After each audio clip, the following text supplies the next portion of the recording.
I guess because it's Halloween, it would be sensible to have some horror films re-released into the cinema. And so we have quite a selection.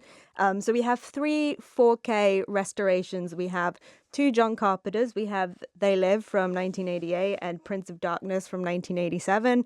And then we have The Evil Dead, Sam Raimi's The Evil Dead from 1981. And so I think They Live is obviously, it's a classic. And I think when I was talking earlier about horror films reflecting the time period and what we were concerned about at the time, I think They Live is another great example of that, because it was such a direct response. And John Carpenter has said this, that he made this movie as a direct response to Reagan and Reaganomics. And so I think in that, like, I have to say, I think the film today maybe doesn't have the same potency, at least for my generation, because I think the millennial generation, we've grown up very aware that advertising has corruptive powers. And I think, that's the reason that social influencers have become so huge, because like teenagers are on to the fact that big companies are trying to sell you things.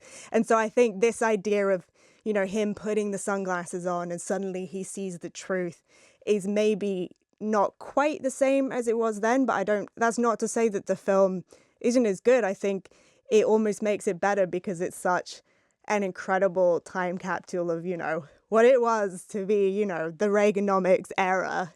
And then Prince of Darkness, They Live is a John Carpenter film that everyone should see. Prince of Darkness is maybe more for the John Carpenter fans. I wasn't the biggest fan of it. I think it obviously has a lot of his touches in it, and there are some great horror moments of people being just consumed by beetles, which is fun. And it's like this beetle man. Can't really describe it very well. Oh, the John Lennon, Paul McCartney, Ringo, and George.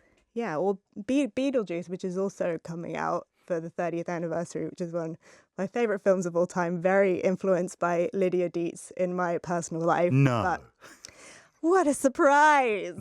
So, yeah, I'll drop a mention of that in as well.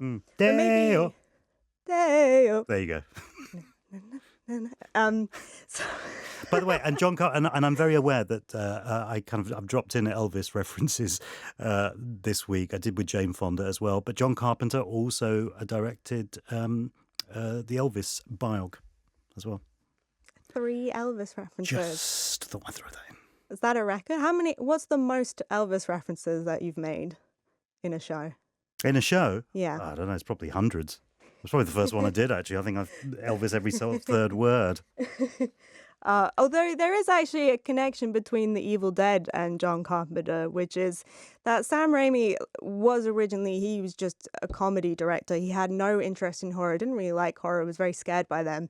But he was told that the only way that you're going to make money on a low-budget film is to make a horror film. And so he decided that he was going to do some research, and the first film that he saw was Halloween. So there you go. Good dropping connection. some trivia. Not dropping the mic.